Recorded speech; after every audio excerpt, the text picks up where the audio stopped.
मित्रकर्ण, आज वास्तव में आपके सामर्थ्य से परिचय हो गया। बिना शस्त्र स्पर्श किए आपने पांचाल के सैनिकों को परास्त कर दिया। आप अद्भुत हैं। सामर्थ्य शस्त्र नहीं मांगता राजकुमार, अवसर मांगता है। आपने जो साहस किया उसके लिए आपको अभिनंदन। ये युद्ध साहस नहीं था मित्र। नहीं राजकुमार, मैं युद्ध की बात नहीं कर रहा हूं। राज्य की मर्यादाओं को तोड़कर सत्य के पक्ष में खड़े रहने के लिए साहस की आवश्यकता होती है। आइए, पधारिए।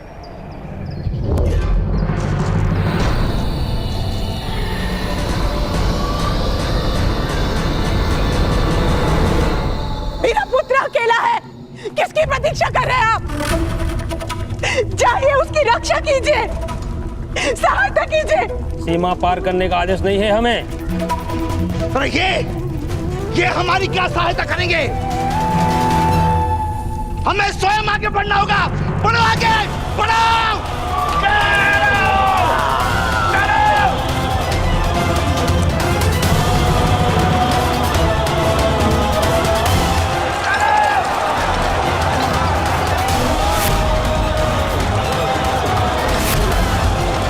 सुशाली,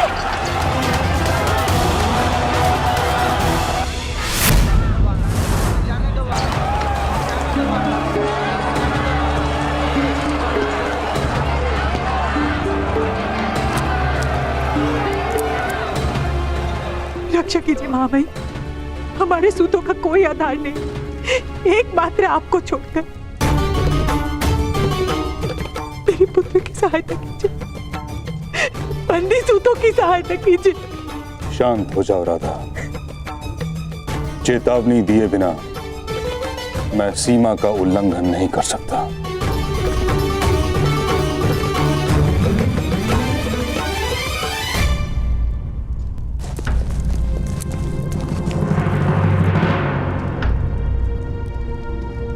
यही राष्ट्र धर्म है। बंदी सूतों को शीघ्र ही मुक्त कराया जाएगा। हस्तिनापुर की प्रजा के रक्षण का उत्तरदायित्व मेरा है।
पितामह, यदि मित्र कर्ण ना होते तो सूतों की रक्षा हो ही नहीं पाती।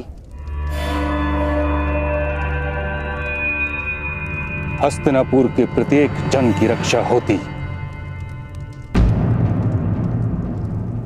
किंतु आपने बिना चेतावनी के सीमा का उल्लंघन करके राष्ट्र धर्म का अपमान किया है।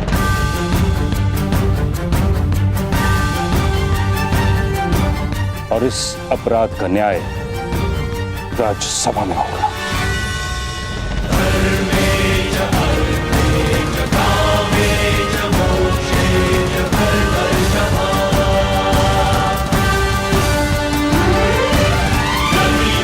प्रजा के प्राणों पर संकट हो उस समय राष्ट्र धर्म का विचार करना अधर्म है। महामहिम भीष्म, मौन रहो।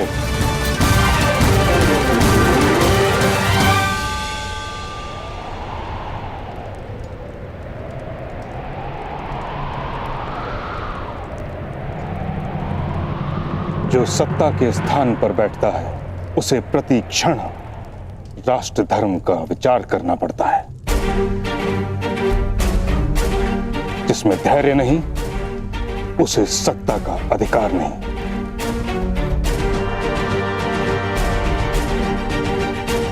आपके धैर्य का परिणाम यह भी हो सकता था कि इन सूतों की मृत्यु हो जाए।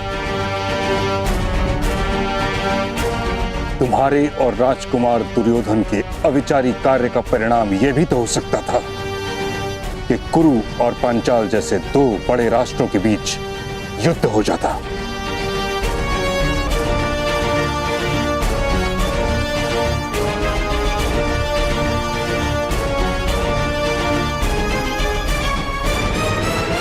कुछ लोगों की मृत्यु के भय से समस्त समाज के लोगों की रक्षा का विचार त्यागा नहीं जा सकता। यही राष्ट्रीय धर्म है।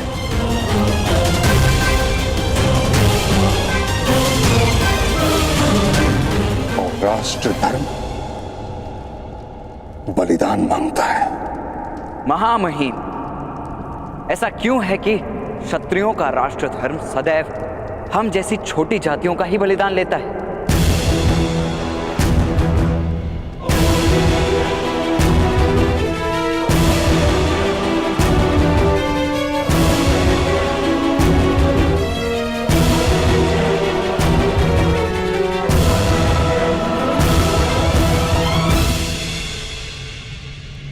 क्योंकि ये प्रश्न पूछने का साहस आज से पूर्व किसी में नहीं था कर।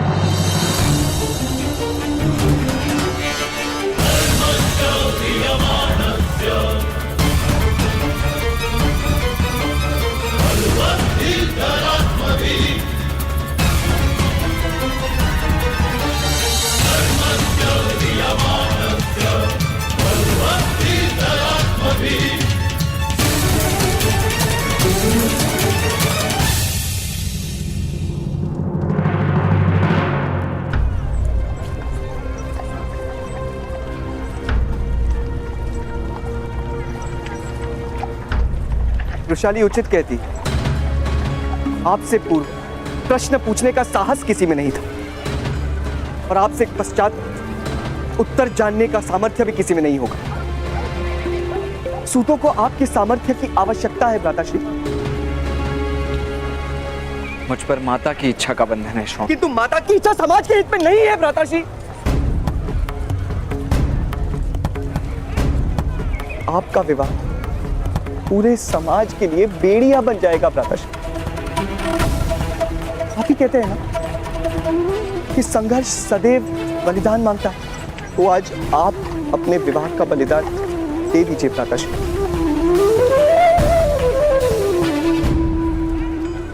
मैं वृषाली का बलिदान नहीं दे सकता शौन। वाग्दान के पश्चात यदि किसी कन्या का विवाह टूट जाए तो ये समाज उसे सम्मान पूर्वक जीने नहीं देता शौन। कन्या का सम्मान मिट्टी के पात्र की भांति होता है। चूल्हे का ताप तो सहन कर लेता है, किंतु ठोकर सहन नहीं कर पाता।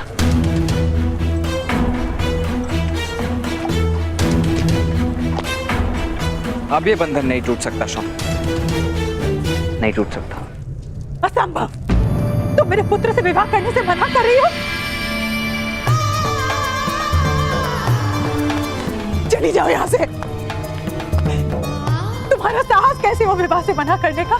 कर्ण से श्रेष्ठ तुम्हें समग्र सूत समाज में और कौन मिलेगा? कर्ण अद्वितीय है, दिव्य है वो।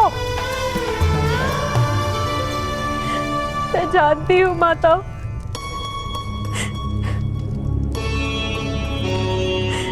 मैं कर्ण का तिरस्कार नहीं कर रही, अपने सद्भाग्य के द्वार बंद कर रही हूँ, ये जानती हूँ मैं।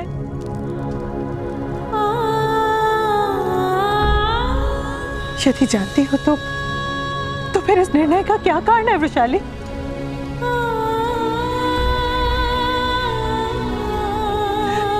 तुम जानती हो ना, तुम ही कर्ण का रक्षण हो। तुम नहीं जानती कि कर्ण क्या करने वाला था। यदि मैंने उस पर इस विवाह का बंधन ना डाला होता तो कर्ण पर क्या संकट आ जाता तुम्हें ज्ञान नहीं है। किंतु माता, मैं कर्ण के लिए बंधन नहीं बन सकती, ये अपराध है। उसके जीवन का सबसे बड़ा दुख नहीं बन सकती मैं, ये पाप होगा।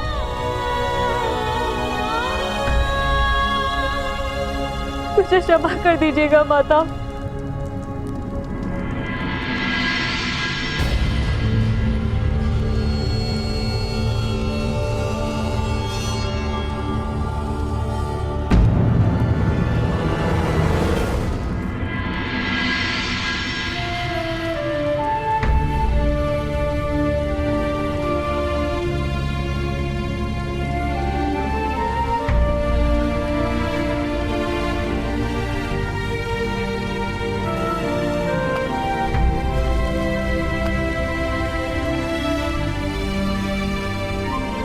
मैं तुम्हारी जीवन भर प्रतीक्षा करूंगी कर्ण।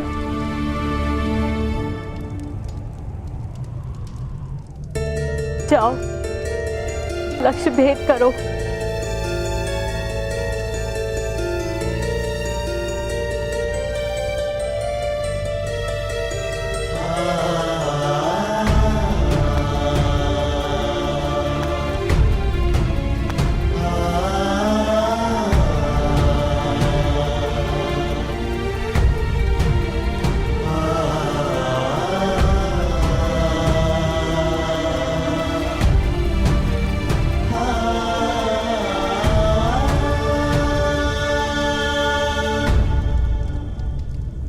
कर्ण ठहरो, कहाँ जा रहे हो? हस्तिनापुर की राजसभा में शब्दों से लक्ष्य भेद करने जा रहा हूं। क्षत्रियों के दोहरे सिद्धांत को प्रकट करना मेरा लक्ष्य है।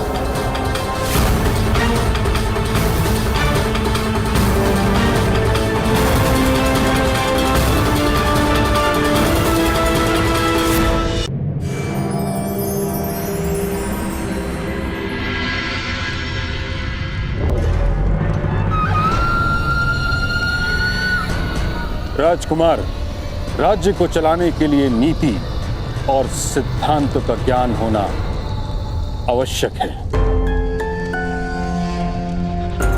और उनसे परिचित होना राजपुत्रों का कर्तव्य है। किंतु पितामह, सूतों का दुख देखकर मैं विचलित हो गया था।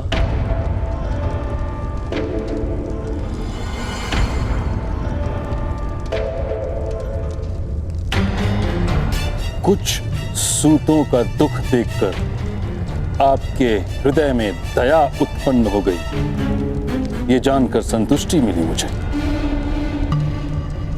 किंतु कुछ सूतों के लिए आप दो राष्ट्रों की प्रजा को युद्ध की अग्नि में नहीं झोंक सकते। आपके इस कार्य ने युद्ध का संकट उत्पन्न कर दिया, इसलिए आपको दंड प्राप्त होगा।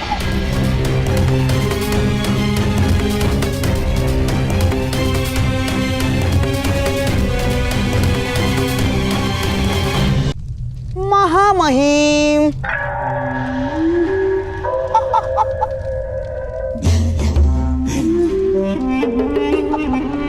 किंतु राजकुमार दुर्योधन ने प्रजाजनों की रक्षा के लिए राजपुत्र के कर्तव्य का निर्वाह भी किया है महामहिम। तो इस बात के लिए इनको पुरस्कार दिया जाएगा, किंतु ये समय न्याय करने का है। और महाराज, मैं आपसे विनती करता हूं कि आप न्याय करें। किंतु ताचरी, दुर्योधन की शिक्षा दीक्षा अभी नहीं हुई है, उसको दंड किस प्रकार दिया जा सकता है? दंड भी शिक्षा का एक भाग माना गया है।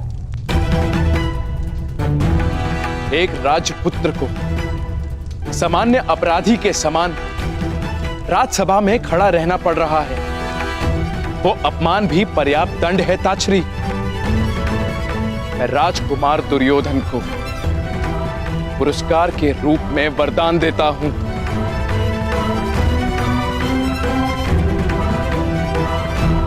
कि वो अपने जीवन काल में मुझसे एक बार जो भी वरदान मांगेंगे मैं उन्हें अवश्य दूंगा।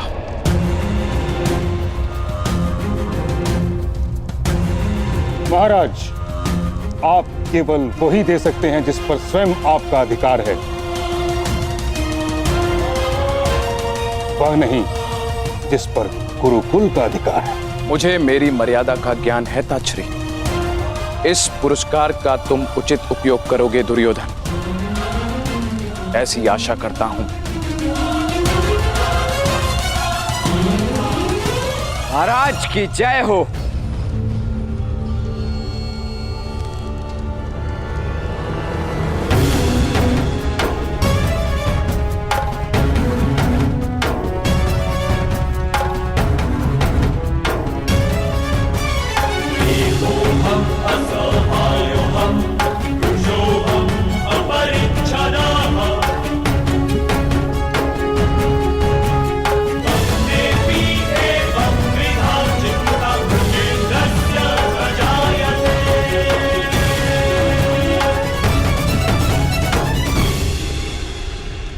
मैं भी अपना पुरस्कार प्राप्त करने आया हूं महाराज। राजकुमार दुर्योधन और मैंने ये कार्य साथ में किया था।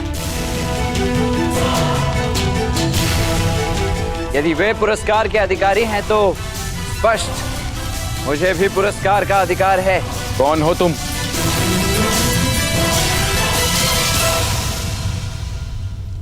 पिताश्री, ये सूत पुत्र कर्ण है।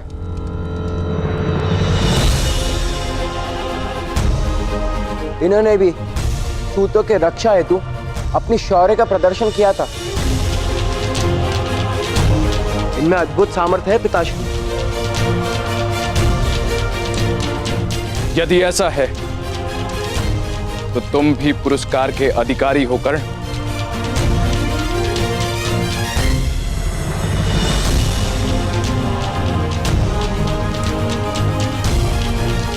महाराज, जिसे युद्ध करने का अधिकार नहीं, वो दूसरों की रक्षा किस प्रकार कर सकता है?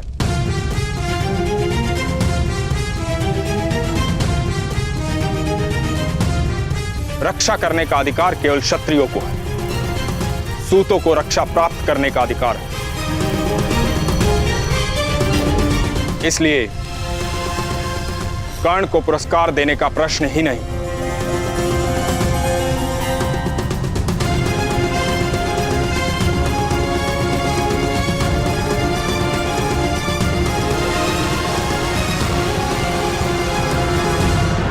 यदि पुरस्कार नहीं तो दंड दीजिए महामंत्री। मैंने भी राजकुमार दुर्योधन की ही भांति बिना आज्ञा लिए पांचाल की सीमा का उल्लंघन किया है। यदि उन्हें दंड मिल रहा है तो उसका भागी मैं भी। क्या उस समय तुम्हारे हाथ में शस्त्र था? मेरे तो हाथ ही शस्त्र हैं। राज सेवक अथवा राजपुत्र को राजनीति की मर्यादाएं होती हैं। यदि कोई सामान्य प्रजाजन किसी दूसरी सीमा में प्रवेश करता है तो उसे घुसपैठ कहा जाता है, उल्लंघन नहीं। पांचाल अवश्य तुमको दंड देगा। हस्तिनापुर के लिए यह अपराध नहीं।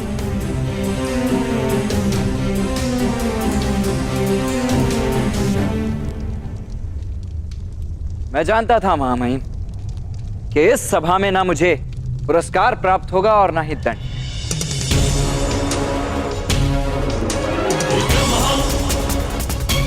मेरे प्रत्येक कार्य को नियम, सिद्धांत और नीतियों के मायाजाल में लुप्त कर दिया जाएगा, क्योंकि यदि आप मुझे दंड या पुरस्कार देंगे तो इसका अर्थ यह होगा कि मुझ में सामर्थ्य भी है और युद्ध करने का अधिकार भी।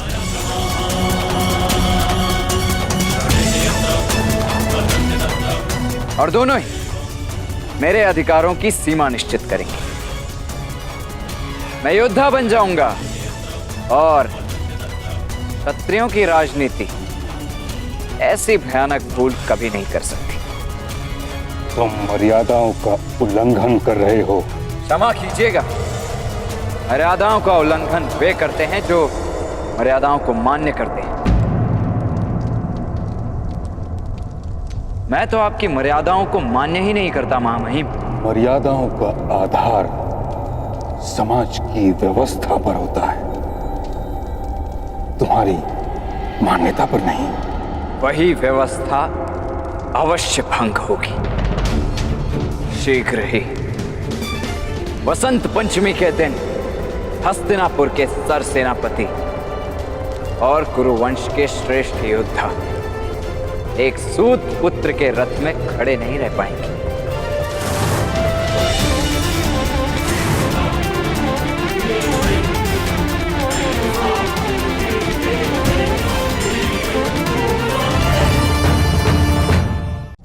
वसंत पंचमी के दिन हस्तिनापुर के सर सेनापति और कुरुवंश के श्रेष्ठ योद्धा एक सूत पुत्र के रथ में खड़े नहीं रह पाएंगे।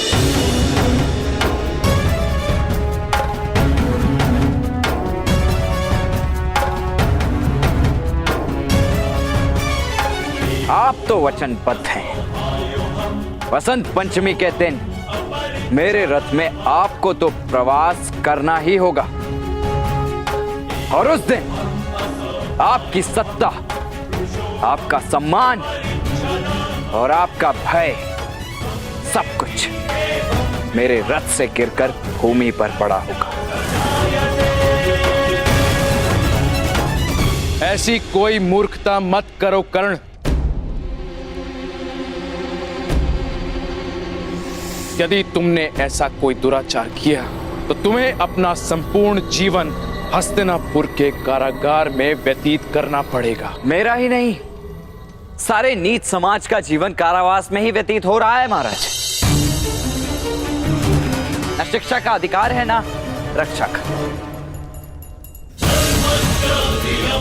ब्राह्मणों और क्षत्रियों के लाभ हेतु हमारा पसीना बहता है, तब तक हम जीते।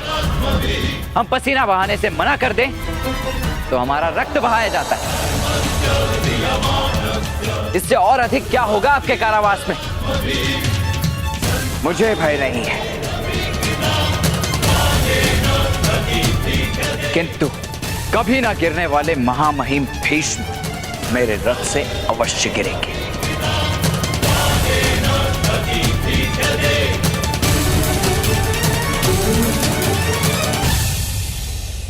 सारा समाज देखेगा कि महामहिम भीष्म भी गिर सकते हैं और क्षत्रियों का शासन भी गिर सकता है।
पुत्र कर्ण।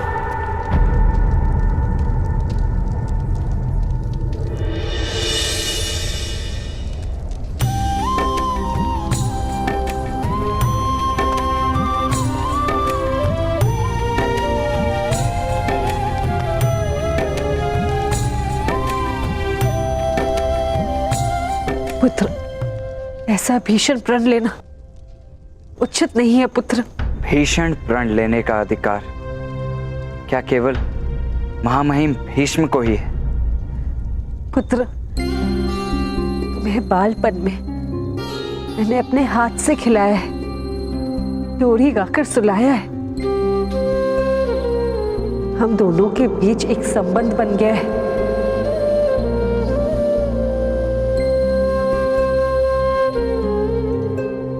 जाने क्यों तुम्हारी ओर एक माता का प्रेम उत्पन्न होता है।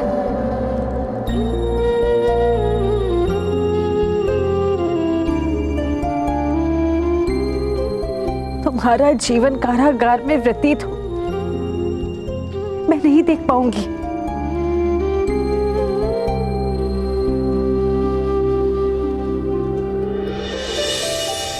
अपने प्रण का त्याग कर दो पुत्र।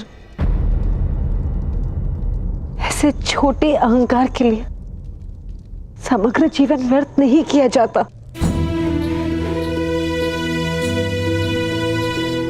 शस्त्रहीन, स्वतंत्रताहीन मनुष्य के पास अहंकार ही तो एक संपत्ति होती, वो भी आप छीन रही हैं। किंतु ऐसे दुस्साहस से क्या लाभ प्राप्त होगा पुत्र? मेरे दुस्साहस से परिवर्तन होगा महारानी, और परिवर्तन बलिदान मांगता है। प्रथम बलिदान मेरा होगा, मेरे समाज के लिए।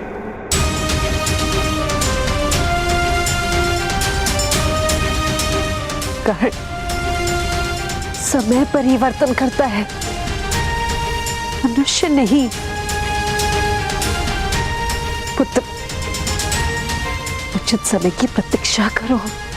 समय नहीं महारानी, साहस परिवर्तन लाता है। मैंने निर्णय कर लिया है बलिदान का। अब कोई शक्ति मुझे नहीं रोक पाएगी।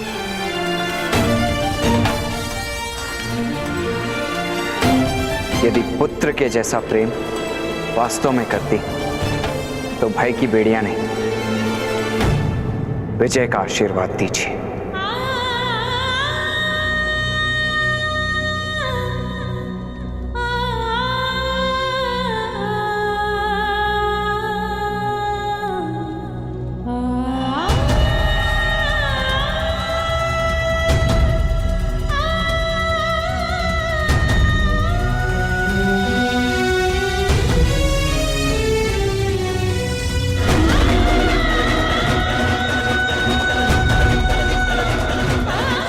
मैं तुम्हें इतना ही आशीर्वाद दे सकती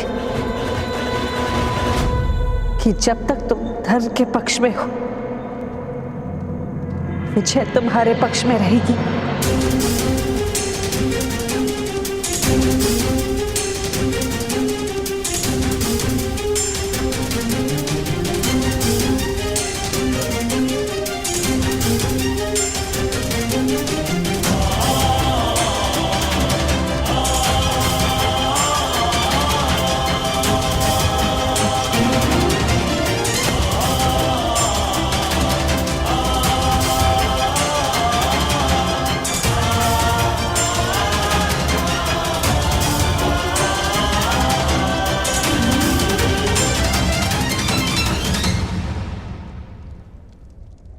कहानी यदि पितामह की सत्ता गिरा दे तो क्या हानि है?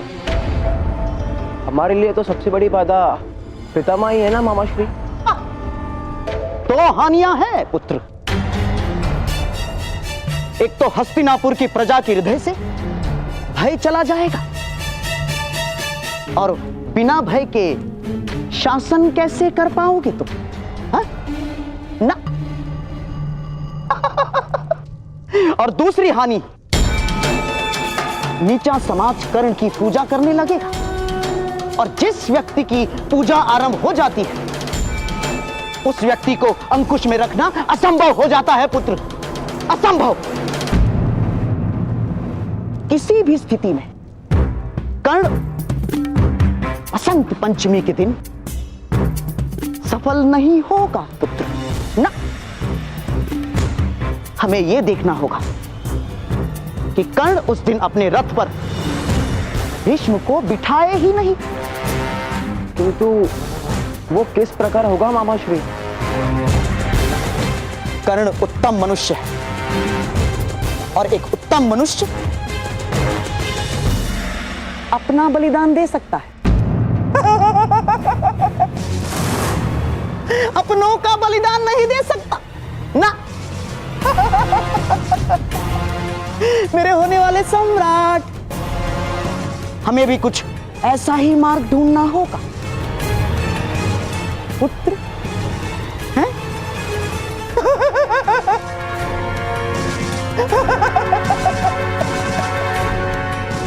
मस्तिष्क को गति दो पुत्र।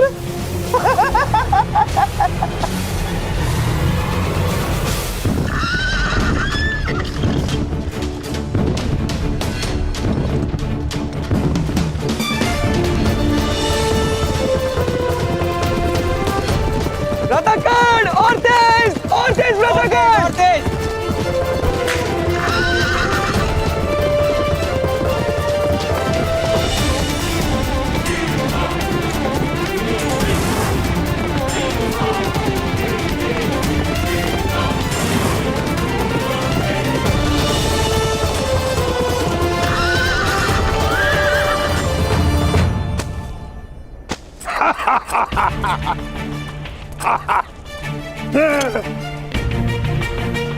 किसी के हृदय में जिज्ञासा है कि कल बसंत पंचमी के दिन महामहिम भीष्म की क्या गति होगी?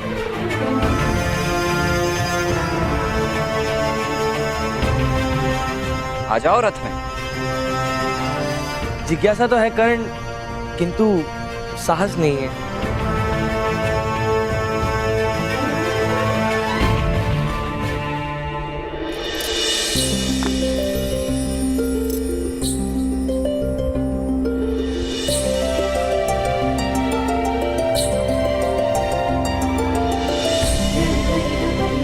चलिए। वृषाली, तुम इस रथ में नहीं बैठ सकती।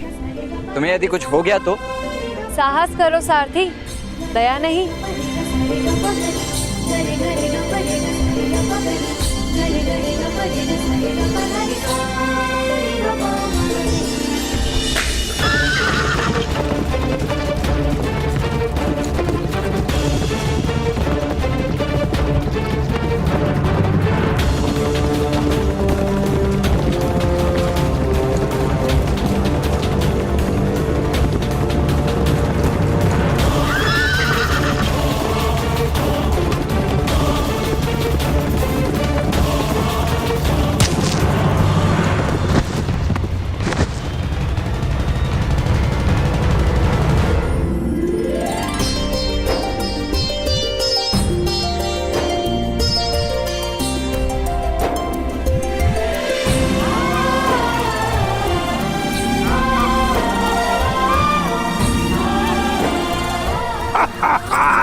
उत्तम, अति उत्तम।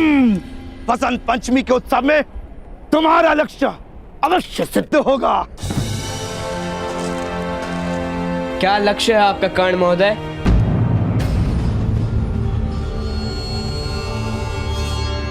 जीवन भर कारागार में रहने का, समग्र हस्तिनापुर को अपना शत्रु बनाने का, या अपने परिवार के स्वप्नों को नष्ट करने का? हमारे लिए तो जीवन ही कारागार है। शत्रुता नियति है और स्वप्न अपराध है। राजकुमार अर्जुन, सारी जातियों में जब तक समानता नहीं होगी मेरा ये संघर्ष रुकेगा नहीं। और वसंत पंचमी तो केवल आरंभ है।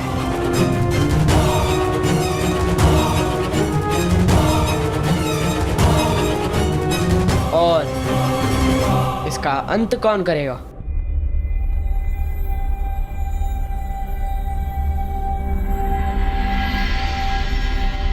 अंत भी भ्राताश्री ही करेंगे।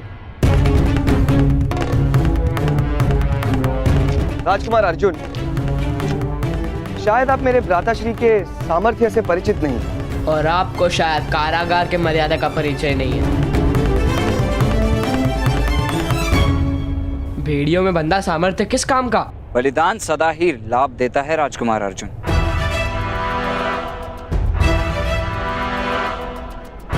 किंतु कर्ण महोदय, बलि बकरे की चढ़ाई जाती है, सिंह की नहीं। कृपा करके पितामह का अपमान मत कीजिएगा, उससे आप ही को हानि होगी और समाज का कोई लाभ नहीं होगा।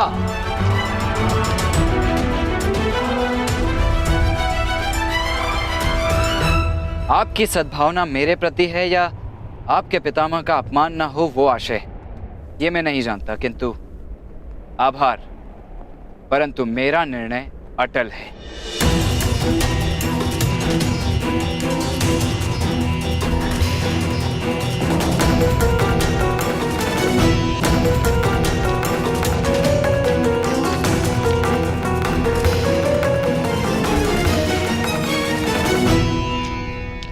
मित्र शोण, आप कर्ण महोदय को यह दुस्साहस मत करने दीजिए। उनके हृदय की आग से परिचित हूं मैं, किंतु वो समाज में रहेंगे तभी वो आग समग्र समाज के हृदय में उत्पन्न होगी।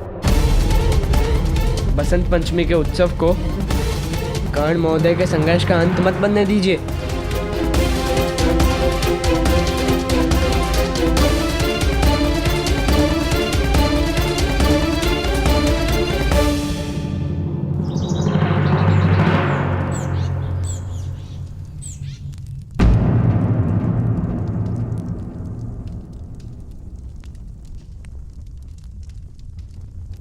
आशीर्वाद दीजिए माता, आज वसंत पंचमी में मैं विजयी रहूं। यदि तुम मुझे दंड दे रहे हो तो मैं इस दंड की अधिकारी हूं।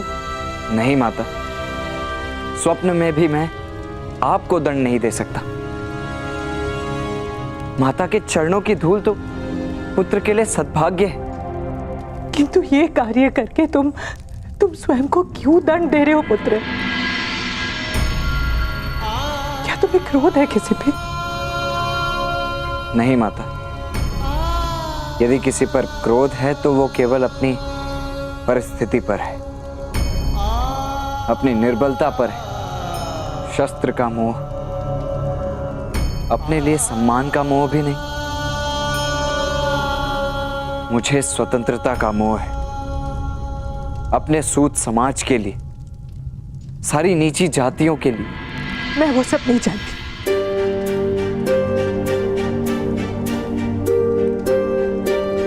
मैं बस तुम्हें सुखी देखना चाहती हूँ पुत्र, यही मेरी आशा है। और मेरी इस आशा को तुम नाश नहीं कर सकते। ये मेरा आदेश है। क्षमा करना माता, तुम्हारा आदेश मानने की इच्छा तो है, किंतु आदेश देने के लिए तुम स्वतंत्र भी तो नहीं। पिता ने आदेश दिया था गृह त्याग का, किंतु महारानी ने उस आदेश को निषिद्ध कर दिया। हम यदि अपनी संतानों को आदेश देने के लिए भी स्वतंत्र नहीं तो उसे जीवन किस प्रकार कहा जा सकता है? इसलिए आपसे विनती है कि आप मुझे मत रोकिए माता। आपके पास शोण है, वो जीवन के अंतिम श्वास तक आपकी सेवा करता रहेगा।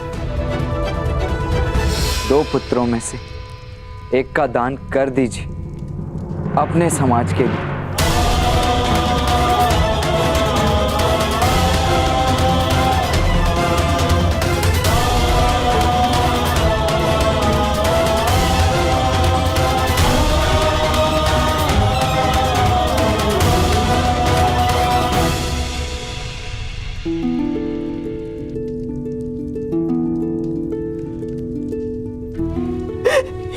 माता अपने संतान की बलि नहीं दे सकती है पुत्र।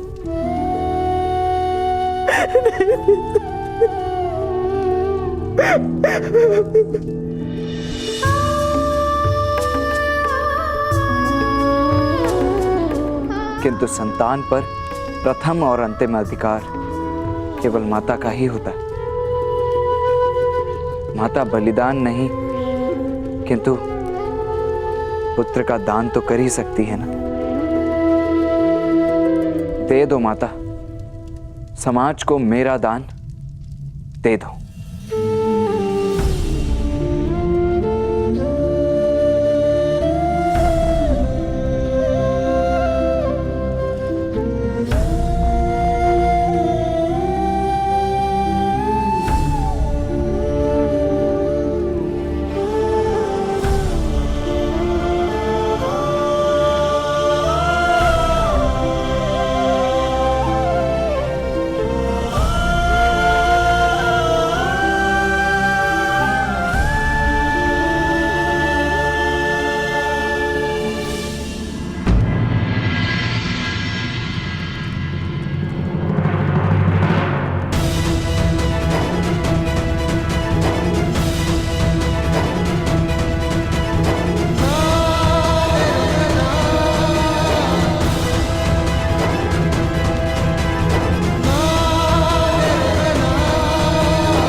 ये वसंत पंचमी का उत्सव बहुत ही महत्व के परिवर्तन लाने वाला है महामहिम।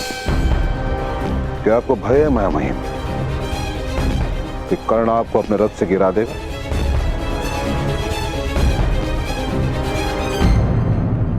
यदि मेरी इच्छा हुई तो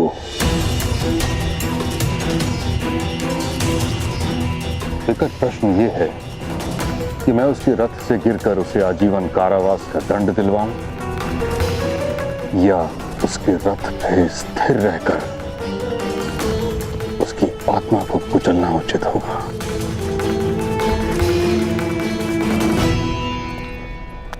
प्रणाम गुरुजी।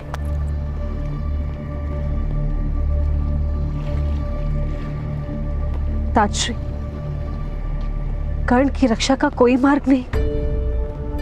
कर्ण जैसा सामर्थ्य और मोहक बालक अगर जीवन भर कारागार में रह जाएगा,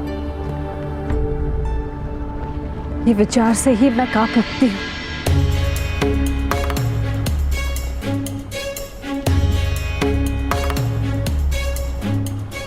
यथार्थ कह रही हो तुम, किंतु कुंती, नदी में जल का प्रवाह केवल नीचे की ओर होता है। कर्ण के हृदय में जो विष है वो अवश्य उसे विनाश की ओर ले जाएगा। ताजश्री, यदि आज वसंत पंचमी के दिन उसकी रक्षा होगी तो मुझे विश्वास है कर्ण उचित मार्ग पर चलना आरंभ कर देगा। उसे एक अवसर दे दीजिए ताजश्री। उसने मेरे पुत्रों का रक्षण किया था, अब मुझे उसका रक्षण करना है।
तुम्हारी विजय में ही हमारे सारे समाज की विजय है कर्ण। नहीं वृषाली, महामहिम की पराजय में हमारे समाज की विजय है। महामहिम भीष्म की पराजय में हमारे सारे समाज की पराजय है। राजकुमार अर्जुन उचित कह रहे थे, यदि भ्राताश्री आजीवन कारावास में चले गए तो उनके साथ उनका संघर्ष भी कारागार में बंद हो जाएगा और साथ में हमारी सारी आशाएं भी। राजकुमार अर्जुन उचित कह रहे थे, बलिदान बकरे का होता है, सिंह का नहीं। किंतु उपाय क्या है शोण? कर्ण प्रण ले चुका है। हाँ, उपाय है मेरे पुत्रों, उपाय है।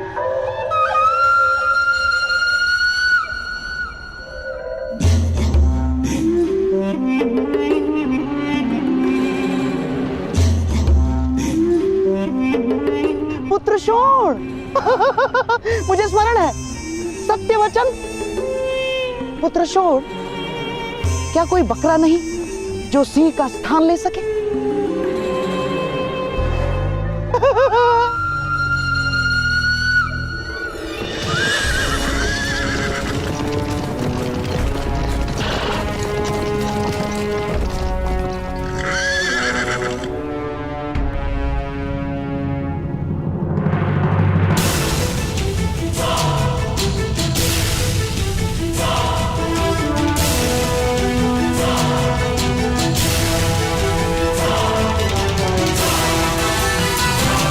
प्रणिपात महामहिम।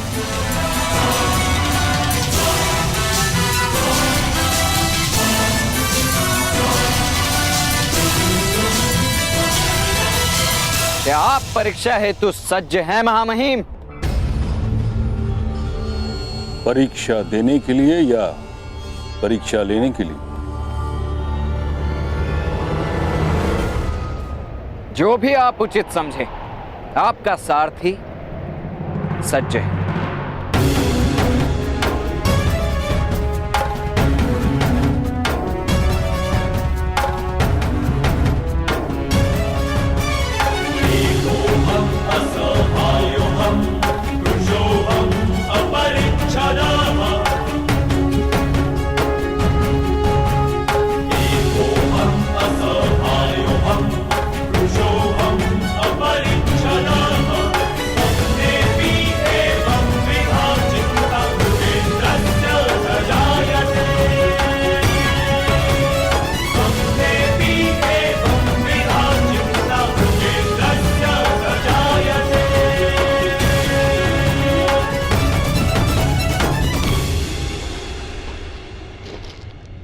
महामहिम,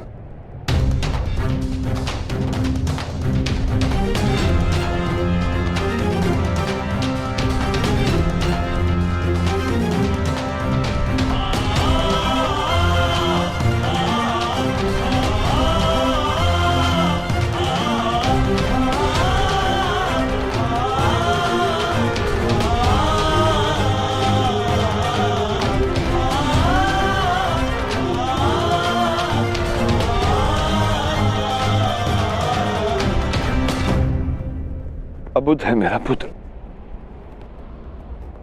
उस पर दया कीजिए। तुम्हारा पुत्र अबुद्ध नहीं है अधिरथ, ना ही दया का अभिलाषी। सम्मान मांगने वाले को दया का दान देना, इससे बड़ी क्रूरता और क्या हो सकती है? तपे हुए लोहे पर प्रहार की आवश्यकता है, उस पर जल छिड़कने से वो टूट सकता है।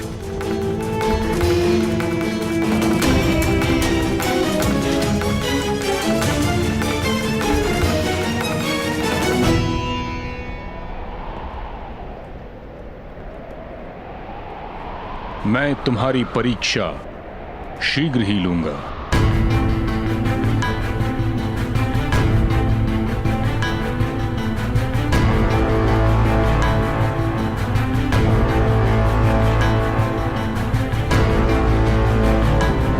पधारिए गुरुद्रोण।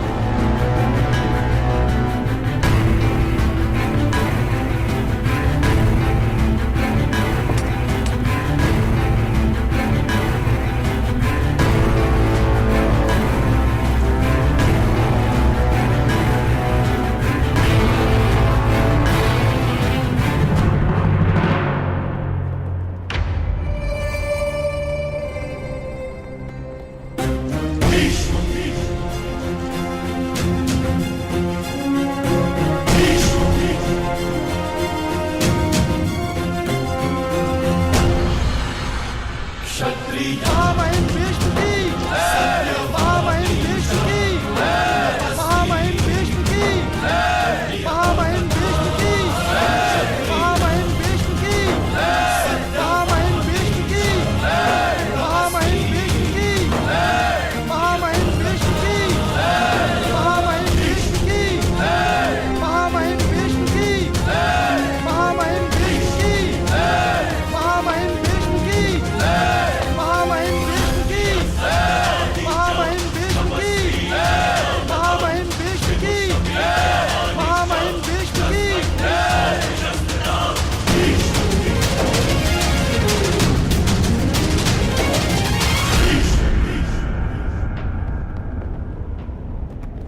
वसंत पंचमी के पावन पर्व पर मैं हस्तिनापुर की समस्त प्रजा को निमंत्रण देता हूं, उनका इस उत्सव में स्वागत करता हूं। वीणा वादनी धवल धारणी विद्या की देवी मां सरस्वती की स्तुति कर। हस्तिनापुर नरेश धृतराष्ट्र के आदेश पर मैं ये घोषणा करता हूं, कुरुवंश के 105 राजकुमारों की शिक्षा और दीक्षा का दायित्व स्वयं गुरु द्रोण ने स्वीकार किया है।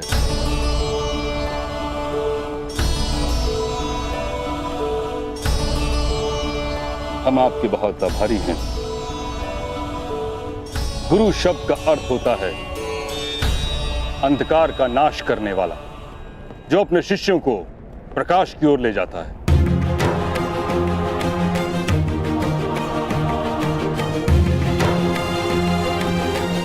जो शिक्षा की ज्योत जगाने, हस्तिनापुर के भविष्य को उज्जवल बनाने और कुरुवंश के राजकुमारों को राजतंत्र से परिचित कराने, उसके अंग अंग का ज्ञान देने बसंत पंचमी के पश्चात गुरुकुल की ओर उनके साथ प्रस्थान करेंगे।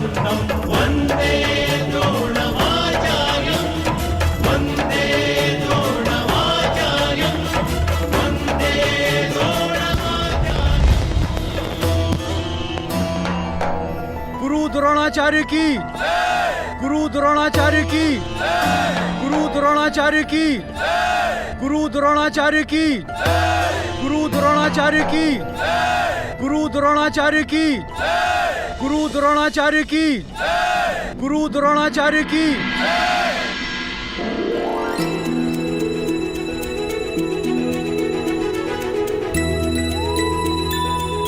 नगरजनों, बसंत पंचमी के इस उत्सव पर कुरुवंश के कोने कोने से आए हुए वेद पाठी ब्राह्मण यज्ञ वेदी के निकट मंत्रगान से देवताओं की स्तुति करेंगे।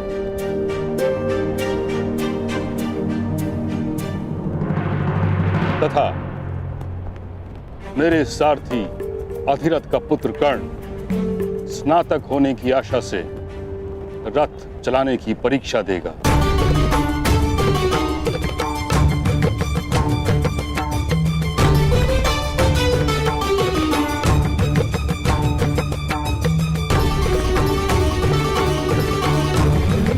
उसका परीक्षक बन के स्वयं मैं उसके रथ पर प्रवास करूंगा।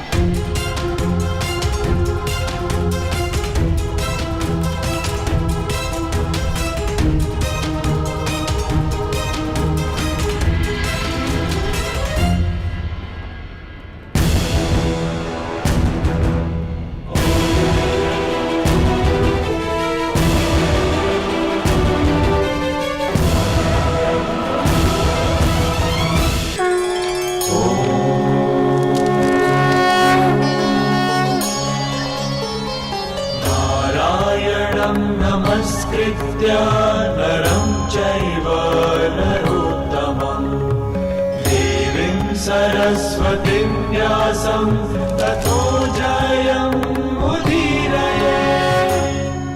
शोन, तुम अपने निर्णय पर दृढ़ हो? एक बार फिर विचार कर लो। विचारों का निर्णय से कोई संबंध नहीं होता मित्र उत्तम। विचार मन करता है और निर्णय हृदय लेता है। किंतु शोन, तुम्हारा यह निर्णय तुम्हारे जीवन को कठिन बना देगा मित्र।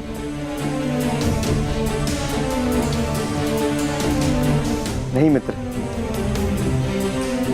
मेरा निर्णय मेरी मृत्यु को सरल बना देगा। चलो।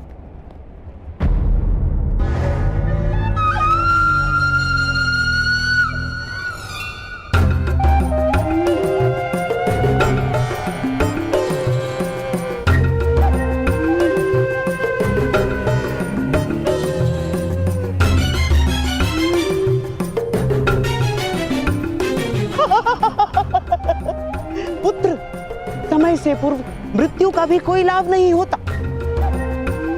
अब इतना बड़ा निर्णय ले ही चुके हो तो सही समय की प्रतीक्षा करो।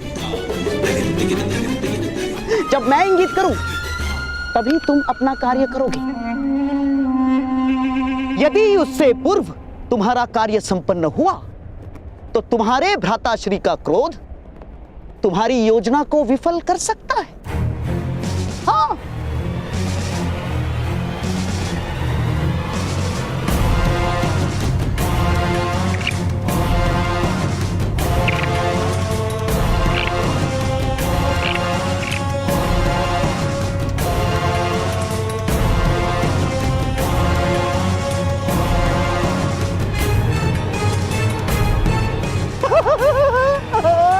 अति उत्तम।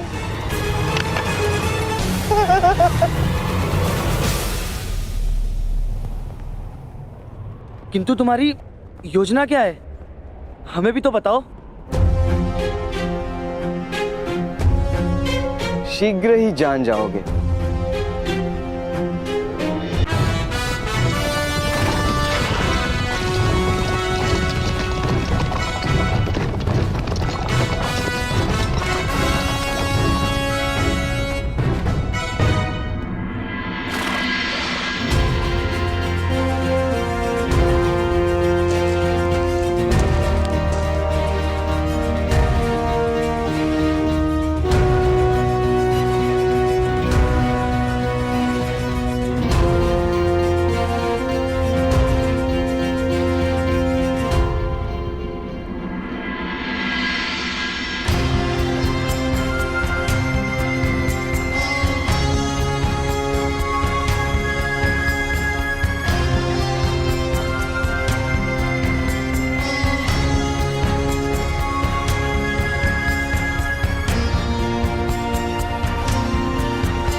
हृदय से लगाने का अवसर कदाचित नहीं मिले पुत्र कर्ण।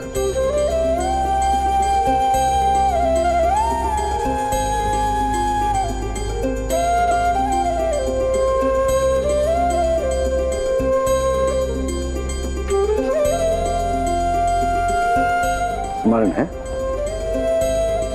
जब हस्तिनापुर में तुम प्रथम बार आए थे, मैंने तुमसे क्या कहा था? आज इस नगर को तुम देख रहे हो, शीघ्र ही ये सारा नगर तुम्हें देखेगा। नगर जन तुम्हें देखकर कहेंगे, देखो वो जा रहा है अधिरथ पुत्र कर्ण।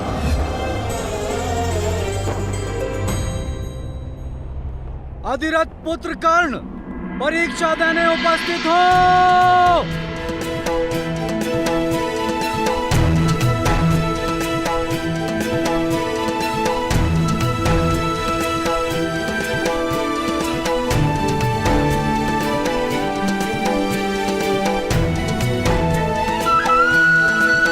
जाओ। अधिरथ पुत्र कर्ण, परिवर्तन तुम्हारी प्रतीक्षा कर रहा है। जाओ।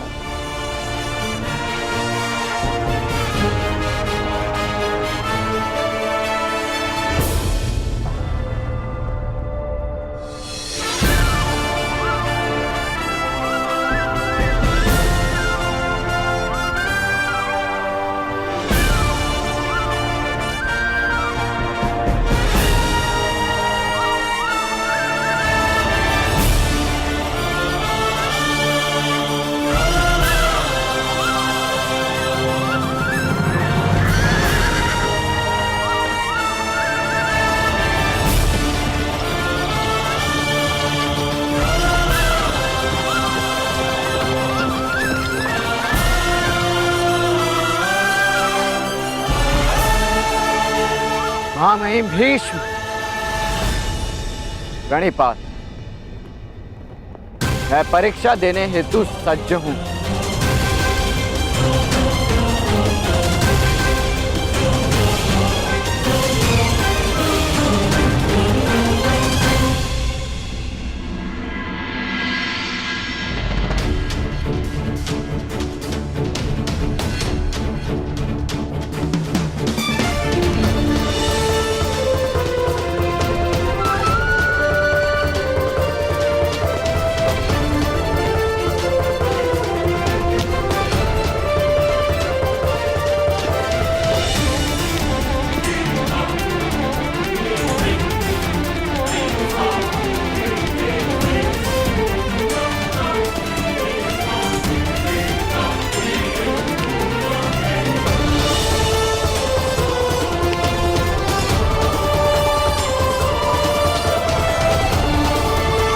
महामहिम,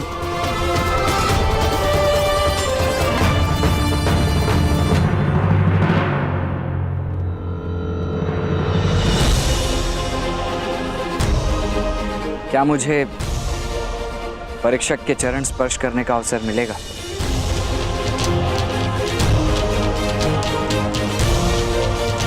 अवश्य।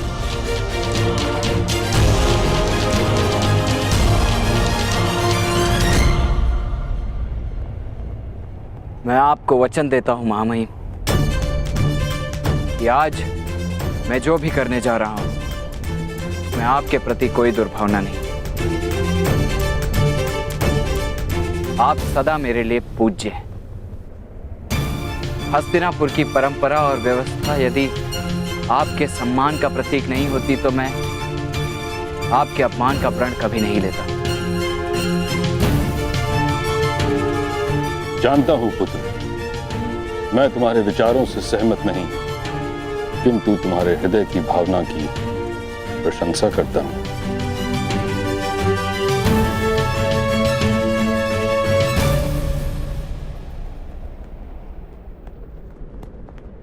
प्रशंसनीय तो कर्म होने चाहिए ना महामहिम, पर यह जगत जन्म को ही प्रधान क्यों मानता है?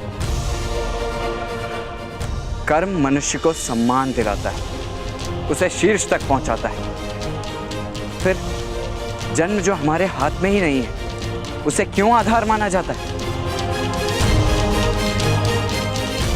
मैं आज इस संसार को दिखा दूंगा कि मनुष्य अपने जन्म से नहीं, अपने कर्म से जाना जाता है।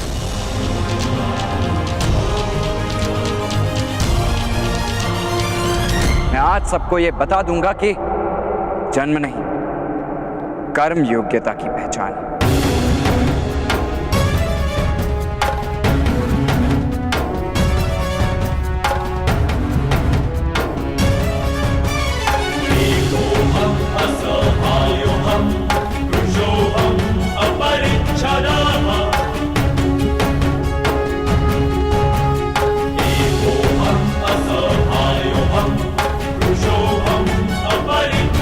रथ में विराजिए महामहिम।